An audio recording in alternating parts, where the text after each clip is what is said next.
अस्सलाम वालेकुम। Welcome to my channel. आज हम बात करेंगे इंटरलूप लिमिटेड की, जो PSX लिस्टेड कंपनी है, सिंबल ILP। प्लीज़ नोट करें, ये कोई फाइनेंशियल एडवाइस नहीं है, बल्कि एक एजुकेशनल पर्पस के लिए रिकॉर्ड किया गया वीडियो है। ILP टेक्सटाइल सेक्टर में आता है और इसका मार्केट कैप है 56 बिलियन रुपीस। फाइनेंशियल ईयर 2022 में इंटरलूप ने 90 बिलियन रुपीस की सेल्स की, जो कि 2021 से 66% हायर है और 2020 से 2.5 टाइम्स हायर है। अगर डॉलर टर्म्स में ये सेल्स देखी जाए तो 2020 में इंटरलूप ने $229 मिलियन की सेल्स की, 2021 में 349 मिलियन की और 2022 में 476 मिलियन की। कंपनी का एम्बिशन है कि 2026 तक कंपनी $700 मिलियन की सेल्स अचीव कर लेगी। और अगर एक बहुत कंजर्वेटिव रेट PKR 280 टू $1 के हिसाब से भी कैलकुलेट किया जाए, ये अप्रोक्सीमेटली 196 बिलियन बनते हैं। इंटरलूप का ग्रॉस प्रॉफिट 2022 में 26 बिलियन रुपीस रहा, जो कि 2021 से 85% हायर है और 2020 से 3.7 टाइम्स हायर है। नेट प्रॉफिट 12.3 बिलियन रहा, जो कि 2 टाइम्स हायर देन 2021 है और 4 times higher than average of 2016 to 2020 है। कंपनी के ग्रोस प्रॉफिट और नेट प्रॉफिट दोनों इंप्रूव हुए, जिसका मतलब है कि कंपनी कॉस्ट को कंट्रोल कर रही है और इनकम को इम्प्रूव कर रही है compare to 2021, which is very good news.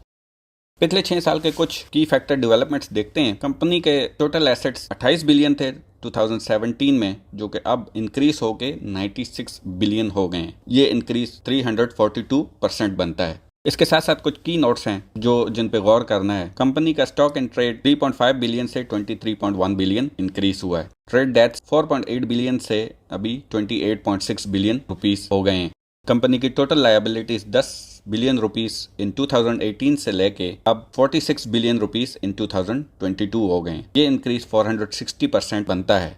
इसके साथ साथ कुछ की नोट्स हैं जो गौर करने वाले हैं। शॉर्ट टर्म बोरोइंग 7.6 बिलियन से इंक्रीज होकर 19.6 बिलियन हो गई है और लॉन्ग टर्म फाइनेंसिंग 1.9 बिलियन से इंक्रीज होकर 14.3 बिलियन हो गई है। लेकिन इसके साथ साथ इक्विटी भी काफी हेल्थी रेशियो से इंक्रीज हुई है, जो 2017 में 14.4 बिलियन थी, अब 2022 में 29.2 बिलियन है, which is an increase of 2 times. Operating free cash flow पिछले साल नेगेटिव 700 मिलियन से इंक्रीज होके 7.2 बिलियन हो गई है, जिसकी मेन वजह है स्टॉक एंड ट्रेड और ट्रेड डेट, जो कि शॉर्ट टर्म बोरोइंग से कवर हुआ है। ये एक नॉर्मल चीज़ है टेक्सटाइल इंडस्ट्री में, लेकिन मेन फैक्टर है कि क्या कंपनी बहुत क्विकली रॉ मटेरियल को ट्रांसलेट करके प्रोडक्शन में ला सकती है और जो उसके आउटस्टैंडिंग ट्रेड डेट्स हैं वो क्विकली रिकवर कर सकती है इन केस ऑफ आगे अगर बिजनेस में स्लो डाउन हो। कंपनी की नेट कैश फ्लो 2021 में 374 मिलियन था और 2022 फाइनेंशियल ईयर में 117 मिलियन है। कंपनी की मेन प्रोडक्ट्स हैं हॉइसरी, जिसकी एनुअल कैपेसिटी है 795 मिलियन, डेनियम जिसकी एनुअल कैपेसिटी है 6 मिलियन, नेटेड अपैरल जिसकी एनुअल कैपेसिटी है 22 मिलियन और सीमलेस एक्टिव वेयर जिसकी एनुअल कैपेसिटी है 4 मिलियन। इसके साथ साथ कंपनी यार्न्स में भी डील करती है, जिसकी annual capacity 30 million per annum है। इसके साथ साथ कंपनी का रीजनल प्रेजेंस भी काफ़ी एक्सपेंड है। पाकिस्तान में कंपनी मैन्युफैक्चरिंग करती है, कंपनी का प्रेजेंस चाइना में भी है जहां वो सर्विसेज और मैन्युफैक्चरिंग में लाई करती है। श्रीलंका में कंपनी मैन्युफैक्चरिंग करती है, जापान में वो अपनी सर्विसेज ऑफर करती है, नेदरलैंड्स में सर्विसेज ऑफर करती है और USA में भी सर्विसेज ऑफर करती है। यहाँ सर्विसेज से मुराद इसकी प्रोडक्ट सेलिंग है। कंपनी का क्लाइंट बेस काफ़ी रेपुटेबल है और कंपनी इस क्लाइंट बेस की वजह से एक स्ट्रॉन्ग पोजीशन होल्ड करती है। कंपनी के क्लाइंट्स में Nike, Puma, Adidas, H&M, Reebok, Levi's, Uniqlo, Hugo Boss और गैस जीन्स वगैरह बिग ब्रांड्स इंक्लूडेड हैं। कंपनी इसके साथ साथ अपनी पोर्टफोलियो को डाइवर्सिफाई कर रही है और एक्सपेंड कर रही है इनटू अदर बिजनेस, जिसमें इंक्लूडेड हैं डेयरी फार्मिंग, लॉजिस्टिक्स, पैकेजिंग और IT सर्विसेज।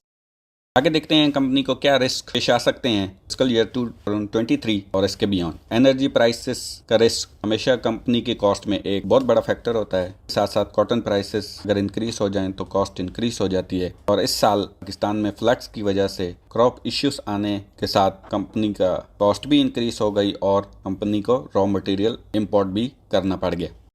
इसके साथ और अदर रिस्क जो हैं, जो कि कॉन्टीन्यूस हाई इंटरेस्ट रेट्स हैं, वो भी कंपनी को फाइनेंसिंग में डिफ़िकल्टीज का सामना करना पड़ सकता है। लेकिन on the other hand company के एडवांटेज हैं, जिसमें अपनी 99% प्रोडक्ट एक्सपोर्ट करती है और मेन कस्टमर्स डॉलर्स में ही पे करते हैं। इसकी वजह से रुपए डिवैल्यू से एक्चुअली कंपनी को फ़ायदा हो सकता है। कंपनी इंटरनेशनल ब्रांड्स के साथ वर्क करती है, जो कि का क्लाइंट बेस काफ़ी स्ट्रॉन्ग है।